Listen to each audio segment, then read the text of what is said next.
Group Statements, Chapter 7, Example 7.3. Example 7.3 looks at the scenario where there's a revaluation necessary on a depreciable asset of the subsidiary, where the subsidiary recognized this revaluation and specifically a surplus in its own records at a date other than acquisition date. B Limited acquired 100% interest in S. My acquisition date is again 1 January 20X9. The at acquisition trial balance indicated property, plant and equipment of the subsidiary at 100,000 Rand. On 1 January 20X9, the identifiable assets and liabilities of S were considered to be fairly valued except for the land that was undervalued by 20,000 Rand. So that 100,000 Rand was undervalued by 20,000 Rand. It is the accounting policy of S to account for land in terms of the revaluation model of IAS 16 property, plant and equipment.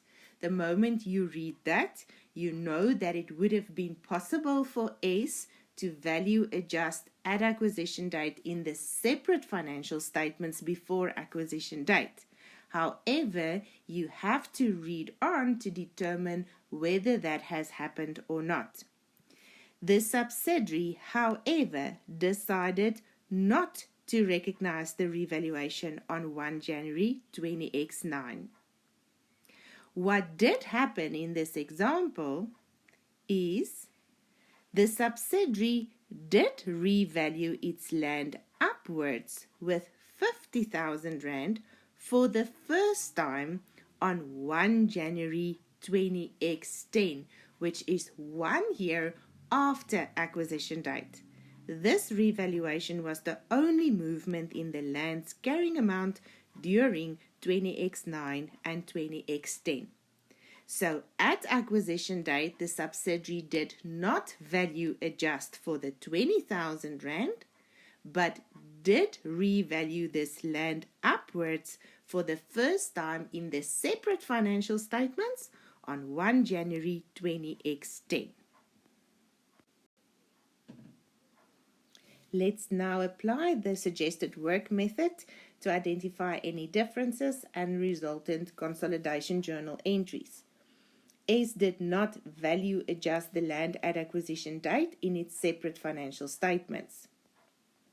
The consolidation journal entries that would have been necessary for this difference identified either at acquisition date or at the end of the first reporting period would be a credit revaluation surplus at, where you create this equity item for the subsidiary so that you have it available to eliminate through the at acquisition consolidation journal entry. And because the land is still in the subsidiary's financial statements at 100,000 Rand, the debit was changing the land of S by 20,000 Rand. Remember, the purpose behind these business combination valuation adjustment consolidation journal entries is to create these equity items so that we have it available for the at acquisition consolidation journal entry, which has to be the same every single year. In this example, we had the share capital and retained earnings that was given. We have now created this new equity item through a consolidation journal entry. We immediately eliminate that again, otherwise we end up with incorrect goodwill, and all of that is eliminated against the investment. On 31 December 20X10, which is 2 years after acquisition date, the trial balance of each of the companies now reflects the following balances. The property, plant and equipment, and specifically land of S is now measured at 150, which comprises the original cost price of 100,000 plus a revaluation surplus processed by the subsidiary of 50,000 Rand through other comprehensive income.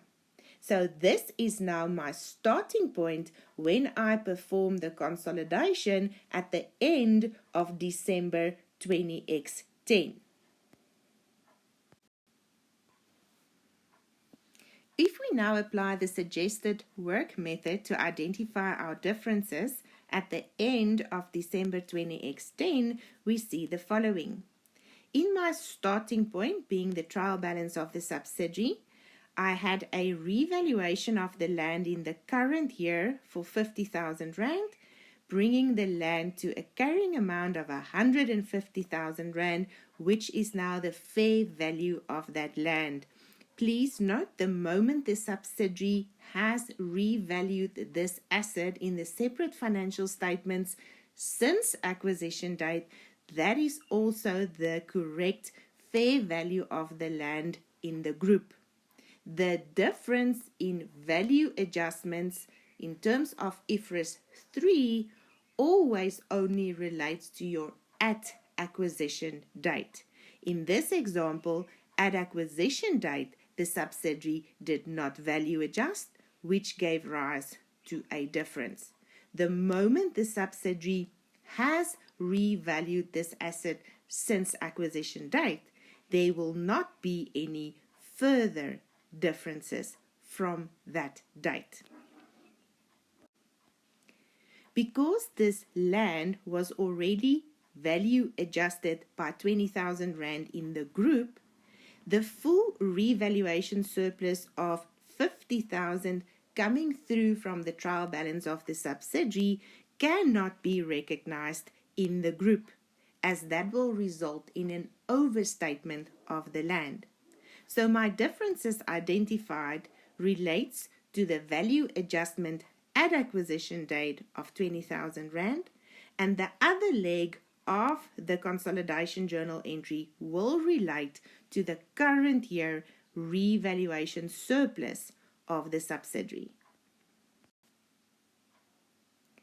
The consolidation journal entries for the identified differences will be as follows. Remember, you always create that revaluation surplus at as the first step. If you do not create the surplus, you do not have it available to eliminate through the at acquisition journal entry. Now's the question, what do I debit?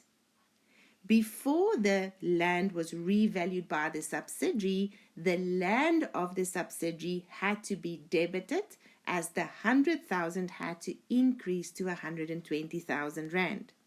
But now, in the trial balance of the subsidiary, the land has already been revalued to 150,000 Rand.